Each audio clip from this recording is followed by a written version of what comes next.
Hello friends, നമ്മുടെ ചാനലിലെ പുതിയൊരു വീഡിയോയിലേക്ക് എല്ലാവർക്കും സ്വാഗതം. നമ്മുടെ ചാനൽ ആരെങ്കിലും ആദ്യമായിട്ട് കാണുന്നുണ്ടെങ്കിൽ പ്ലീസ് ഒന്ന് സബ്സ്ക്രൈബ് ചെയ്യാൻ മറക്കല്ലേ. വീഡിയോ ഇഷ്ടമായ ലൈക്ക് ചെയ്യുകയും കമൻറ്റ് ചെയ്യുകയും ഷെയർ ചെയ്യുകയും വേണം കേട്ടോ. അപ്പം ഞാനിന്ന് എന്താ വന്നിരിക്കുന്നതെന്ന് വെച്ച് കഴിഞ്ഞാൽ, നമ്മുടെ ചാനലിൻ്റെ തുടക്കത്തിൽ തന്നെ ഞാൻ എൻ്റെ ഒരു ഡെലിവറി സ്റ്റോറി നിങ്ങളുമായിട്ട് പങ്കുവച്ചിട്ടുണ്ടായിരുന്നു. നമുക്ക് സബ്സ്ക്രൈബേഴ്സ് വളരെ കുറവായിരുന്നു. നിങ്ങളെല്ലാവരും എൻ്റെ മൂത്ത കുഞ്ഞിനെ കാണുമ്പോഴത്തേക്കും ചോദിക്കാറുണ്ട്, കുഞ്ഞിന് എന്ത് പറ്റിയതാണ് എന്നൊന്ന് പറയാമോ എന്ന്. അപ്പോൾ എല്ലാവർക്കും വേണ്ടി ഞാൻ ആ സ്റ്റോറി ഒന്നുകൂടെ നിങ്ങൾക്ക് വേണ്ടിയിട്ടൊന്ന് ഷെയർ ചെയ്യാമെന്ന് വിചാരിക്കുകയാണ്. ഒന്ന് ചുരുക്കി പറയാം ഞാൻ. അപ്പോൾ എൻ്റെ കുഞ്ഞെന്ന് വെച്ച് കഴിഞ്ഞാൽ, നമ്മുടെ എൻ്റെ കല്യാണം 2018 2018 ജൂലൈ 10 എൻ്റെ മാരേജ് കഴിഞ്ഞത്. മാരേജ് കഴിഞ്ഞ് ഒരു 5 മാസമൊക്കെ കഴിഞ്ഞിട്ടാണ് ഞാൻ പ്രഗ്നൻ്റ് ആണെന്ന് അറിയുന്നത്. അപ്പോൾ ഞാൻ പ്രഗ്നൻ്റ് ആയിരുന്ന സമയത്ത് നമ്മൾ ആദ്യം തന്നെ മറ്റേ പ്രഗ്നൻസി കാർഡ് വെച്ചിട്ടാണ് നമ്മൾ ചെക്ക് ചെയ്ത് നോക്കിയത്. അപ്പോൾ അതിൽ ഡബിൾ ലൈൻ കാണിച്ചു. അപ്പോൾ ഞങ്ങൾ അവിടെ അടുത്ത് തന്നെ ഉള്ള പുളിങ്കുന്ന് താലൂക്ക് ആശുപത്രിയിൽ ഞങ്ങൾ പോയി കാർഡ് കാണിച്ചു. അപ്പോൾ ഡോക്ടർ പറഞ്ഞു നമുക്ക് ഒന്നുകൂടെ ലാബ് ടെസ്റ്റ് കൂടെ ഒന്ന് ചെയ്ത് നോക്കാമെന്ന് പറഞ്ഞു. അങ്ങനെ ഞങ്ങൾ ലാബ് ടെസ്റ്റും ചെയ്തപ്പോൾ പോസിറ്റീവായിരുന്നു.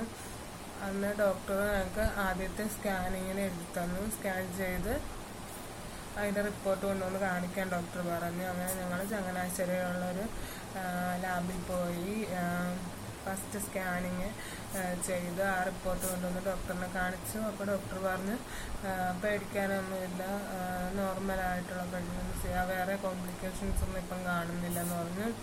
അപ്പം ഞങ്ങൾ തീരുമാനിച്ചത് ആലപ്പുഴയിൽ തന്നെ ഒരു ഗവൺമെൻറ് ഹോസ്പിറ്റലിൽ കാണിക്കാമെന്നാണ് വിചാരിച്ചത്.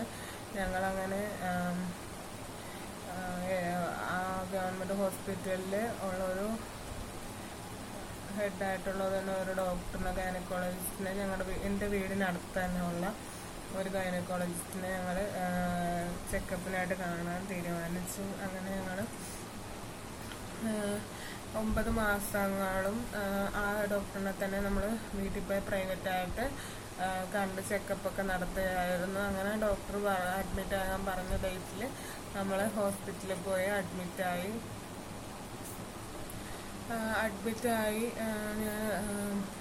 ഞാൻ പ്രസവിക്കുന്ന സമയം സെപ്റ്റംബർ മാസമാണ്. സെപ്റ്റംബർ മാസം എന്ന് പറഞ്ഞു കഴിഞ്ഞാൽ ഓണത്തിൻ്റെയൊക്കെ സമയമാണ്, അങ്ങക്ക് അറിയാലോ. അപ്പം നമ്മൾ അഡ്മിറ്റായി ഒരു 5-ാം തീയതി എങ്ങാണ്ടോ ഞാൻ അഡ്മിറ്റായത്. അഡ്മിറ്റായി 2 ദിവസം കഴിഞ്ഞ് 9-ാം തീയതി എന്ന് വെച്ചാൽ അതിൻ്റെ പിറ്റേ ദിവസം തിരുവോണമാണ്. ഉത്രാടത്തിൻ്റെ അന്ന് രാവിലെ ഒരു വെളുപ്പിനെ ആയപ്പോൾ ഒരു 5 മണി തൊട്ട് എനിക്ക് പെയിൻ വന്ന് പോയി ഇരിക്കാൻ തുടങ്ങി. ഞാനെന്ന് വെച്ച് കഴിഞ്ഞാൽ ഒരു ചെറിയ വേദന പോലും എനിക്ക് സഹിക്കാൻ പറ്റത്തില്ല.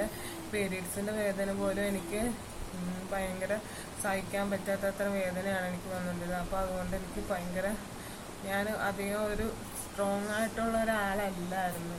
എന്ന് വെച്ച് കഴിഞ്ഞാൽ പെട്ടെന്ന് പേടി അങ്ങനെയൊക്കെ ഉള്ള ഒരാളായിരുന്നു. വെളുപ്പിനോട്ട് എനിക്ക് വേദന വരാൻ തുടങ്ങി. അപ്പം രാവിലെ തന്നെ അപ്പം ആണുങ്ങളെ ഒന്നും നമ്മുടെ വാർഡിൽ കയറ്റത്തില്ലല്ലോ, സ്ത്രീകളുടെ വാർഡിൽ. അപ്പോൾ അവർ പുറത്താണ് കിടക്കുന്നത്. അപ്പം വെളുപ്പിനെ തന്നെ അപ്പോൾ രാത്രി അവരെല്ലാം വിസിറ്റേഴ്സിനെയൊക്കെ പുറത്താക്കി കഴിയുമ്പോൾ ഗ്രില്ലടക്കും. അപ്പോൾ ഞങ്ങൾ ആ ഗ്രില്ലിൻ്റെ അവിടെ കൂടെ ഫ്ലാസ്ക് കൊടുത്തുവിട്ട് എൻ്റെ ഹസ്ബൻഡിനെ കൊണ്ട് ചൂടുവെള്ളം വാങ്ങിപ്പിച്ചു. അപ്പം ചൂടുവെള്ളം ഇങ്ങനെ കുടിക്കുമ്പോഴത്തേക്കും ഇച്ചിരി വേദനയ്ക്ക് ആശ്വാസം കിട്ടുമെന്ന് പറഞ്ഞു. അങ്ങനെ ചൂടുവെള്ളം കൊണ്ടുവന്ന് കുടിച്ചു. പിന്നെ രാവിലെ ഡോക്ടർമാർ റൗണ്ട്സിന് വരുന്ന സമയത്ത് നമ്മുടെ കൂടെയുള്ള ബൈസ്റ്റാൻഡേഴ്സിനെ ഒന്നും നമ്മുടെ അടുത്ത് ഇരുത്തത്തില്ല. അപ്പോൾ അവർ പുറത്തായിരിക്കും. ഒരു 11 മണി അവർ റൗണ്ട്സ് കഴിഞ്ഞ് പോകുന്നത് വരെ നമ്മുടെ റിലേറ്റീവ്സൊക്കെ പുറത്ത് നിൽക്കണം. അപ്പോൾ അങ്ങനെ ആ സമയത്ത് എനിക്കിങ്ങനെ വേദന കൂടിക്കൊണ്ടിരിക്കുകയാണ്. അപ്പം ഞങ്ങളും അതിൻ്റെ അകത്തുള്ള വേറെ കുറച്ച് പ്രഗ്നൻ്റ് ആയിട്ടുള്ള ഒക്കെ കൂടെ നമ്മൾ ഇങ്ങനെ കുറച്ചിങ്ങനെ നടക്കാമെന്നോർത്തു. ഇങ്ങനെ നമ്മൾ എക്സസൈസ് കൂടുതലായിട്ട് ചെയ്യുമ്പോഴത്തേക്കും പെട്ടെന്ന് ഡെലിവറി നടക്കുമെന്ന് വിചാരിക്കുക. അപ്പം ഞങ്ങൾ രാവിലെ തന്നെ വിസിറ്റേഴ്സിനെ കയറ്റുന്ന സമയത്ത് ഇതവരെ പുറത്ത് ഇറക്കുന്നതിന് മുമ്പ് നമ്മളൊന്ന് കയറ്റുമല്ലോ വിസിറ്റേഴ്സിനെ. അപ്പം ഞാൻ ഹസ്ബൻഡുമായിട്ട് സ്റ്റെയർ ഇറങ്ങി താഴെ ചായ വാങ്ങാൻ ഞാനും കൂടെ പോയിരുന്നു. സ്റ്റെയർ ഇറങ്ങി കയറുമ്പോഴൊക്കെ നമുക്ക് നല്ലൊരു എക്സസൈസ് കിട്ടുമല്ലോ. അപ്പോൾ ഞങ്ങൾ അങ്ങനെയൊക്കെ ചെയ്തു. അപ്പം മോളി വന്ന് അമ്മേനെയൊക്കെ പുറത്തിറക്കി ഡോക്ടർമാർ ചെക്കപ്പിന് വന്നപ്പോൾ എനിക്ക് നല്ല വേദനയാണ്. ഞങ്ങളിങ്ങനെ അകത്തുമൊക്കെ ഇങ്ങനെ അങ്ങോട്ടും ഇങ്ങോട്ടും നടന്നുകൊണ്ടിരിക്കുമായിരുന്നു. വേറെ ലേഡീസ് ഉണ്ടല്ലോ പ്രഗ്നൻ്റ് ആയിട്ടുള്ള അവരുമായിട്ട്. അപ്പോഴത്തേക്കും അങ്ങനെ അപ്പം എനിക്ക് വേദന സഹിക്കാൻ പറ്റുന്നില്ല. അപ്പം ഞാൻ എൻ്റെ കൂടെ തന്നെ ഉള്ള പെങ്കൊച്ചിൻ്റെ കയ്യിൽ നിന്ന് ഫോൺ വാങ്ങി ഞാൻ പുറത്ത് നിന്ന് അമ്മയോട് പറഞ്ഞിട്ട് വേദന സഹിക്കാൻ പറ്റുന്നില്ല, ഒന്ന് ആരോടെങ്കിലും ചോദിച്ചിട്ട് അകത്തോട്ട് വരണം, എനിക്കത് പറയാനാണെന്ന് പറഞ്ഞു. അപ്പോൾ അമ്മയും കൂടെ വന്നിട്ട് അന്ന് ഇത് ചെക്കപ്പിന് വന്ന ഹെഡായിട്ടുള്ള ഡോക്ടറിനോട് പറഞ്ഞു അവർക്ക് രാവിലെ തൊട്ട് ഇങ്ങനെ പെയിൻ വരുന്നുണ്ട്. അപ്പോൾ അവർ പറഞ്ഞു ആ പെയിൻ വരുന്നുണ്ടെങ്കിൽ നല്ല കാര്യമല്ലേ, ലേബർ റൂമിലോട്ട് പോന്നോളാൻ പറയാൻ പറഞ്ഞു. അങ്ങനെ ഞാൻ ലേബർ റൂമിലോട്ട് പോയി. എനിക്കാണെങ്കിൽ ആ സമയത്ത് ചെക്കപ്പിലൊന്നും ഒരു കോംപ്ലിക്കേഷനും ഇല്ലായിരുന്നു. ഷുഗർ, പ്രഷറോ, BP വേരിയേഷനോ, തൈറോയിഡോ സ്കാനിങ്ങിൽ 9ാം മാസം വരെ നടത്തിയിട്ടുള്ള ഒരു സ്കാനിങ്ങിലും ഒരു കോംപ്ലിക്കേഷൻസും പറഞ്ഞിട്ടില്ലായിരുന്നു. അങ്ങനെ ഞാൻ ലേബർ റൂമിലോട്ട് കയറി. രാവിലെ തന്നെ കയറി. 9 മണിക്കൊക്കെ ആയില്ലെന്ന്, 8 മണിയൊക്കെ ആയപ്പോഴത്തേക്കും ഞാൻ ലേബർ റൂമിലോട്ട് കയറിയതാണ്. രാവിലെ തൊട്ട് സഹിക്കാൻ വയ്യാത്ത വേദനയായിരുന്നു. നമുക്ക് ആദ്യത്തെ ഡെലിവറി ആയതുകൊണ്ട് നമുക്ക് ഇതിനെക്കുറിച്ച് കൂടുതൽ ഓരോ ഡീറ്റെയിൽസ് ഒന്നും അറിയത്തില്ല. നമ്മുടെ ചേച്ചിമാർ അവരൊക്കെ പറഞ്ഞിട്ടുള്ള അറിവൊക്കെ നമുക്കുള്ളൂ. അപ്പം ഞാനിങ്ങനെ വേദന സഹിക്കാൻ പറ്റാതെ ഇങ്ങനെ വേദന വന്നും പോയി നമ്മളെ ട്രിപ്പിട്ട് കിടത്തിയിരിക്കുക ലേബർ റൂമിൽ പോയി. പിന്നെ എനിമയൊക്കെ തന്ന് നമ്മൾ ലേബർ റൂമിൽ ട്രിപ്പിട്ട് കിടത്തിരിക്കുകയാണ്. പെയിൻ കൂടാനുള്ള ഇതാണ് നമ്മള്. പക്ഷെ അവിടെയെന്ന് വെച്ച് കഴിഞ്ഞാൽ നമുക്ക് പരിചയമുള്ള ആരും ഇല്ല, നമുക്കൊരു സപ്പോർട്ടിന് വേണ്ടിയിട്ട് പോലും നമുക്ക് ആരുമില്ല. നമുക്ക് ആദ്യത്തെ ഒരു അനുഭവം ആയതുകൊണ്ട് ഒട്ടും സഹിക്കാൻ പറ്റാത്ത വേദനയൊക്കെ ആയിരുന്നു. നമ്മളിങ്ങനെ വേദന എടുത്ത് കരയുമ്പോഴത്തേക്കും മെയിനായിട്ട് കാര്യമെന്ന് വെച്ച് കഴിഞ്ഞാൽ ഈ ഹെഡ് ഡോക്ടർമാരൊന്നും ലേബർ റൂമിൽ ഇല്ലായിരുന്നു. മെഡിസിൻ പഠിച്ചുകൊണ്ടിരിക്കുന്ന ഗൈനക്കോളജിസ്റ്റുമാരും പിള്ളേർ സെറ്റ് മാത്രമേ ഇതിനകത്തുള്ളായിരുന്നു. അവരാണെങ്കിൽ പിറ്റേ ദിവസം തിരുവോണമായതുകൊണ്ട് അവർക്ക് അതിൻ്റെ സെലിബ്രേഷൻ്റെ കാര്യങ്ങളോ അതൊക്കെ ഫോണിൽ നോക്കലോ അങ്ങനെയുള്ള ചർച്ചകളൊക്കെ അതിൻ്റെ അകത്ത് നടന്നു. നമ്മളിങ്ങനെ വേദന എടുത്ത് കരയുമ്പോഴത്തേക്കും അവർ പറയുന്നത് ഇല്ല, ഒന്നും ആയിട്ടില്ല, സമയമായിട്ടില്ല, ഇനിയും ഉണ്ട്, അങ്ങനെ പറഞ്ഞുകൊണ്ടിരിക്കുകയാണ്. അങ്ങനെ കുറേ നേരത്തെ ഞാനിങ്ങനെ വേദന എടുത്ത് ഇങ്ങനെ ഒച്ചത്തിൽ കരയുമ്പോഴത്തേക്കും അപ്പുറത്തെ ഈ കട്ടിലെ കിടന്ന് വെച്ചൊരു മുസ്ലിം ചേച്ചി ഉണ്ടായിരുന്നു. ആ ചേച്ചി പറഞ്ഞ് അഞ്ജലി ഇങ്ങനെ കരയല്ലേ, ഇങ്ങനെ നമ്മളെ കൂടുതലായിട്ട് സ്ട്രെയിൻ ചെയ്ത് കഴിഞ്ഞാൽ നമുക്ക് കുഞ്ഞ് പുറത്തേക്ക് വരുന്ന സമയത്ത് പുഷ് ചെയ്യാൻ പറയുമ്പോൾ നമുക്ക് ഒട്ടും എനർജി ഇല്ലാതെ വരും. അവരങ്ങനെ പറയുന്നെങ്കിലും നമുക്ക് വേദന വരുമ്പോൾ നമ്മൾ അറിയാതെ കരഞ്ഞു പോകും. അപ്പം ഇങ്ങനെ ഒപ്പം വേദന സഹിക്കാൻ അങ്ങനെ ഒരു വൈകിട്ടൊരു 7 മണിയോളം 6:45-7 മണിയോളം ഞാൻ ആ വേദന അവിടെ കിടന്ന് സഹിക്കുമായിരുന്നു. ഇടയ്ക്ക് ഞാനിങ്ങനെ ഒരു വെള്ളം വേണം, അപ്പം നമ്മുടെ വെള്ളം തരാൻ നമ്മുടെ ബൈസ്റ്റാൻഡേഴ്സ് ആരെങ്കിലും കയറുമല്ലോ, അപ്പോൾ അവരെയൊന്ന് കാണാമല്ലോ എന്ന് പറഞ്ഞ് വെള്ളം വേണമെന്ന് പറഞ്ഞപ്പം വെള്ളം വന്ന് അമ്മ എൻ്റെ കരച്ചിട്ട് കേട്ടിട്ട് അങ്ങോട്ട് കയറാതെ ഡോക്ടറിൻ്റെ കൊടുത്തിട്ട് പോയി. അപ്പോഴത്തേക്കും ആ 7 മണിയോളം ഞാൻ വേദന സഹിച്ചുകൊണ്ട് കിടന്നു. അപ്പോഴത്തേക്കും ഒരു ബോയ് ആയിട്ടുള്ള ഒരു ഗൈനക്കോളജിസ്റ്റാണ്. പുള്ളി വന്ന് ഇങ്ങനെ PV ചെയ്ത് നോക്കിയപ്പോഴത്തേക്കും എന്തോ ഒരു കോംപ്ലിക്കേഷൻ പോലെ പുള്ളിക്ക് തോന്നി. പുള്ളി പെട്ടെന്ന് ഇങ്ങനെ അവരോട് എന്തോ ചോദിക്കുന്നു, ഇങ്ങനെ കുഞ്ഞിൻ്റെ തല വെളിയിലോട്ട് വരാൻ സമയം കഴിഞ്ഞിട്ട് നിങ്ങളെന്താ നോക്കാഞ്ഞ് അങ്ങനെ ചോദിച്ചു. പെട്ടെന്ന് പോയി പീഡിയാട്രീഷ്യനൊക്കെ വന്ന് ഒരു 7:25 PM ഒക്കെ ആയപ്പോഴത്തേക്കും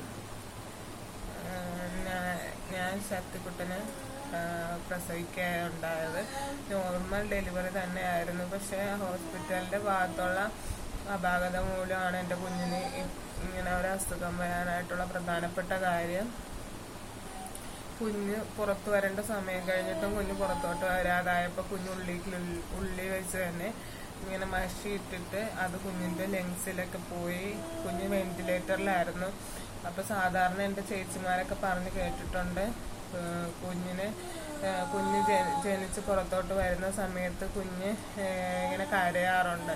അങ്ങനെ എൻ്റെ കുഞ്ഞ് കരയുന്ന ഞാൻ കേട്ടില്ല. ഞാൻ പ്രസവിച്ച സമയത്ത് തന്നെ കുഞ്ഞിനെ എടുത്തോണ്ട് അവനിങ്ങനെ ഓടുന്ന ഇതാണ് ഞാൻ കണ്ടത്. പിന്നെ എന്നെ നിരീക്ഷണ മുറിയിലോട്ട് അവിടുന്ന് മാറ്റി. അപ്പം അവിടെ ഇങ്ങനെ ഞാൻ അവിടെ ഡെലിവറി നിരീക്ഷണ റൂമിലോട്ട് മാറ്റി. അന്നൊന്നും എന്നെ കുഞ്ഞിനെ കാണിച്ചില്ല. ഞാനിങ്ങനെ ചോദിക്കുകയെന്ന് പറയുമ്പോഴത്തേക്കും ഇപ്പം എന്തായാലും കുഞ്ഞ് NICയിലാണ് ഉള്ളത്, എന്തോ മഞ്ഞപ്പൂ പോലെയൊക്കെ ഉണ്ടായിട്ട് അങ്ങനെ വെച്ചിരിക്കുവാണെന്നൊക്കെയാണ് പറഞ്ഞത്. അപ്പം 2 ദിവസം കഴിഞ്ഞിട്ടും എന്നെ കുഞ്ഞിനെ കാണിച്ചില്ല. പിന്നെ 3-ാമത്തെ ദിവസം മറ്റാണ് പീഡിയാട്രീഷ്യൻ വിളിച്ചിട്ട് പറഞ്ഞ് കുഞ്ഞിങ്ങനെ ഉള്ളി വെച്ച് മഷിയിട്ട് കുഞ്ഞിൻ്റെ ലെങ്സിലൊക്കെ പോയി. കുഞ്ഞ് വെന്റിലേറ്ററിലായിരുന്നു. ഇപ്പം വെന്റിലേറ്ററിൽ നിന്നൊക്കെ പുറത്ത് വെച്ചിട്ടുണ്ട്. ഇപ്പം കുഞ്ഞ് സക്കയാനൊക്കെ തുടങ്ങി. അപ്പം കുഞ്ഞിന് പാല് കൊടുത്ത് നോക്ക്, കുഞ്ഞ് കുടിക്കുന്നുണ്ടാന്ന് നോക്കാന്ന് പറഞ്ഞു. അങ്ങനെ ഞാൻ NICയിൽ അവർ പറയുന്ന സമയക്രമം അനുസരിച്ച് കുഞ്ഞിന് NICയിൽ പോയി പാല് കൊടുക്കാൻ തുടങ്ങി. അങ്ങനെ 2 ദിവസം അങ്ങനെ കൊടുത്തു കഴിഞ്ഞ് എന്നെ ആദ്യം ഡിസ്ചാർജ് ചെയ്തിട്ടും കുഞ്ഞിനെ ഡിസ്ചാർജ് ചെയ്യേണ്ടതുകൊണ്ടാണ് ഞാൻ കുറച്ച് ദിവസങ്ങൾ കൂടെ അവിടെ നിൽക്കേണ്ടി വന്നത്. അങ്ങനെ നമുക്ക് 2-3 ദിവസം കഴിഞ്ഞപ്പോഴത്തേക്കും ഡിസ്ചാർജ് വന്നു. അടുത്ത 1 മാസം കഴിയുമ്പോഴത്തേക്കും ഒരു ചെക്കപ്പ് ഉണ്ടാവും. അപ്പം കുഞ്ഞിനെ കൊണ്ടുവന്ന് കാണിക്കണമെന്ന് പറഞ്ഞു നമ്മളോട്.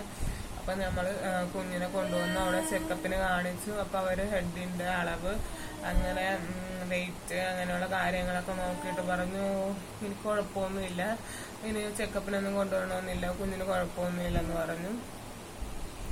നമ്മളത് വിശ്വസിച്ചിരുന്നു. നമ്മൾ നല്ല ഹാപ്പി ആയിട്ടിരുന്നു.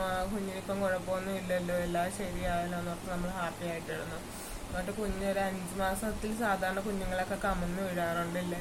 ഇപ്പം 5 മാസം 6 മാസമായിട്ടൊന്നും കുഞ്ഞ് കമന്ന് വീഴുന്നില്ല. ഒരു സൈഡിലോട്ട് തന്നെയാണ് കൂടുതലും കുഞ്ഞ് ശ്രദ്ധ കേന്ദ്രീകരിക്കുന്നത്. അങ്ങനെയൊക്കെ വന്നപ്പോഴത്തേക്കും നമ്മൾ ഒരു പീഡിയാട്രീഷ്യനെ കൊണ്ടുപോയി കാണിക്കാമെന്ന് വെച്ചു. അപ്പം അവർ പറഞ്ഞു കുഞ്ഞിൻ്റെ MRI എടുത്ത് നോക്കണമെന്ന് പറഞ്ഞു. അങ്ങനെ നമ്മൾ പിന്നെ ഇങ്ങനെയുള്ള കുട്ടികളെ നോക്കുന്ന എവിടെയെങ്കിലുമൊക്കെ കാണിക്കണമെന്നൊക്കെ പറഞ്ഞു. അപ്പോഴത്തേക്ക് എൻ്റെ ഹസ്ബൻഡിൻ്റെ ഒരു ചേട്ടൻ പുഷ്പഗിരി ഹോസ്പിറ്റലിൽ വർക്ക് ചെയ്യുന്നുണ്ടായിരുന്നു. അപ്പോൾ ചേട്ടൻ പറഞ്ഞു അവിടെ ഒന്ന് കൊണ്ടുവന്ന് കാണിച്ചു നോക്കും, അവിടെ നല്ല ട്രീറ്റ്മെൻറ്റൊക്കെ ഉണ്ട്. അപ്പോൾ അവിടെ ഞങ്ങൾ കൊണ്ടുവന്ന് MRI എടുത്ത് കഴിഞ്ഞാണ് പറയുന്നത് കുഞ്ഞിന് സെറിബ്രൽ പാൾസി എന്ന് പറയുന്ന അസുഖമാണ്. കുഞ്ഞ് ജനിച്ച സമയത്ത് കരയാഞ്ഞുകൊണ്ട്, കുഞ്ഞുങ്ങൾ ജനിക്കുന്ന സമയത്ത് കരയുമ്പോഴാണ് ബ്രെയിനിലേക്ക് ഒരു ഇതുണ്ടാകുമ്പോഴാണ് കുഞ്ഞുങ്ങൾക്ക് നമുക്ക് കരയണം. ഇതാണ് കുഞ്ഞുങ്ങളുടെ ബുദ്ധിവികാസമൊക്കെ ഉണ്ടാകുന്നത്. ഇപ്പം ഞങ്ങളുടെ കുഞ്ഞ് ജനിച്ച സമയത്ത് കരഞ്ഞില്ല, അതുകൊണ്ടാണ് അവന് ഇങ്ങനെ ഉള്ള പ്രശ്നം വന്നിരിക്കുന്നത്. അവർക്ക് സാധാരണ കുഞ്ഞുങ്ങളെ അപേക്ഷിച്ചിട്ട് സാവധാനമായിരിക്കും ഓരോ സാധാരണ പിള്ളേർ കമന്ന് വീഴുന്ന സമയത്ത് ഇവർ കമന്ന് വീഴത്തില്ല, കഴുത്തുറക്കത്തില്ല, നിൽക്കത്തില്ല, നടക്കത്തില്ല, സംസാരിക്കത്തില്ല. അതിനൊക്കെ നമുക്ക് കുറേ സമയം എടുക്കും. അതിനനുസരിച്ചുള്ള ട്രീറ്റ്മെൻറ്റൊക്കെ നമ്മൾ കൊടുക്കണം എന്നൊക്കെ അറിയുന്നത്. അപ്പോൾ നമ്മൾ ശരിക്കും ഞെട്ടിപ്പോയി. നമ്മൾ ഡിസ്ചാർജ് ആയ സമയത്ത് നമ്മളോട് ഈ കാര്യങ്ങൾ പറഞ്ഞിരുന്നെങ്കിൽ നമുക്ക് കുറച്ച് നേരത്തെ കുഞ്ഞിന് ട്രീറ്റ്മെൻറ്റ് കൊടുത്ത് തുടങ്ങാമായിരുന്നു. അവരുടെ ഭാഗത്ത് തെറ്റില്ലെന്ന് എന്ന് അറിയിക്കാൻ വേണ്ടിയിട്ട് അവർ നമ്മളോട് അത് പറഞ്ഞില്ല. കുഞ്ഞിന് ഇങ്ങനെ ഒരു കോംപ്ലിക്കേഷൻ ഉണ്ടെന്നുള്ള കാര്യം അവർ പറഞ്ഞില്ല. അപ്പോൾ നമ്മളിപ്പോഴും ട്രീറ്റ്മെൻറ്റ് അവന് കൊടുത്തോണ്ടിരിക്കുകയാണ്. ഇപ്പം നമ്മൾ ഹോമിയോയിലാണ് കാണിച്ചുകൊണ്ടിരിക്കുന്നത്. പിന്നെ ഫിസിയോതെറാപ്പി നമ്മൾ തന്നെ വീട്ടിൽ ചെയ്തുകൊണ്ടിരിക്കുകയാണ്. എന്തെങ്കിലുമൊക്കെ ഒരു സാമ്പത്തികമായിട്ട് നമുക്ക് എന്തെങ്കിലും ഒരു ഇതായി കഴിയുമ്പോഴത്തേക്കും നമുക്ക് കുഞ്ഞിന് ഇച്ചിരി കൂടെ മികച്ച ട്രീറ്റ്മെൻറ്റ് എവിടെയാണ് നല്ല ട്രീറ്റ്മെൻറ്റ് എന്ന് വെച്ച് കഴിഞ്ഞാൽ കൊടുക്കണമെന്നാണ് ആഗ്രഹം. ഇപ്പം നമ്മളെ കൊണ്ട് അത്രയും വലിയ ട്രീറ്റ്മെൻറ്റ് ചെയ്യാനായിട്ടുള്ള ഒരിതില്ല. അപ്പം ഇതൊക്കെയാണ് നമ്മുടെ കുഞ്ഞിന് പറ്റിയത്. അപ്പം ഇപ്പം പുതിയതായിട്ട് വരുന്നവർ കുഞ്ഞിനെ കാണുമ്പോൾ ചോദിക്കാറുണ്ട് എന്ത് പറ്റിയതാണ്. അപ്പം നിങ്ങളോട് ഒന്നുകൂടെ ഈ കാര്യം പറയാമെന്ന് വിചാരിച്ചു. ഇങ്ങനെ ഒരു കോംപ്ലിക്കേഷൻ ഉണ്ടായതുകൊണ്ട് തന്നെ ഞങ്ങൾ രണ്ടാമതൊരു പ്രഗ്നൻസി വന്നപ്പോഴത്തേക്കും നമ്മൾ അമൃത ഹോസ്പിറ്റലാണ് പ്രിഫർ ചെയ്തത്. അവിടെ അമൃത ഹോസ്പിറ്റലിൻ്റെ തന്നെ ഫ്രീ ആയിട്ടുള്ളൊരു ക്ലിനിക്ക് ആലപ്പുഴയിൽ തന്നെ ഉണ്ട്. നമ്മൾ അവിടെയാണ് ചെക്കപ്പുകളൊക്കെ നടത്തിയിരുന്നത്. 5-ാം മാസം സ്കാനിങ് മാത്രം നമ്മൾ അമൃത ഹോസ്പിറ്റലിൽ പോയി ചെയ്തു. പിന്നെ നമ്മൾ അഡ്മിറ്റ് ആകാൻ പറയുന്ന ഡേറ്റിലാണ് പോകുന്നത്. അപ്പം നമുക്ക് അങ്ങോട്ടും പോകുന്ന വണ്ടിക്കൂലിയുടെ ചിലവ് മാത്രമേ നമുക്ക് ആവുന്നുള്ളൂ. പിന്നെ ഡ്രസ്സുകൾ ഒന്നും യൂണിഫോം ആണ് അവിടെ ഡെലിവറി സമയത്ത് യൂസ് ചെയ്യുന്നത് കൊണ്ട് ഒരുപാട് നമ്മൾ ലഗേജുകളൊന്നും അങ്ങോട്ട് കൊണ്ടുപോകുന്നു വരുന്നില്ല. അതുമല്ല നമുക്ക് ഡെലിവറി റൂമിൽ നല്ലൊരു നമ്മുടെ കൂടെ നമ്മുടെ ഒരു റിലേറ്റീവ്സ് ഇല്ലായിരുന്നു എന്നുള്ളൊരു ബുദ്ധിമുട്ട് നമുക്ക് ഇത് രണ്ടാമത്തെ ഡെലിവറി സമയത്ത് ഉണ്ടായിട്ടില്ല.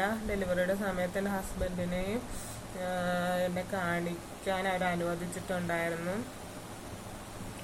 അത് തന്നെ അല്ല, ആ സമയത്ത് നമുക്ക് നമ്മളെ കെയർ ചെയ്യാനായിട്ട് ഒരുപാട് ഡോക്ടർമാർ അവിടെ ഉണ്ടായിരുന്നു.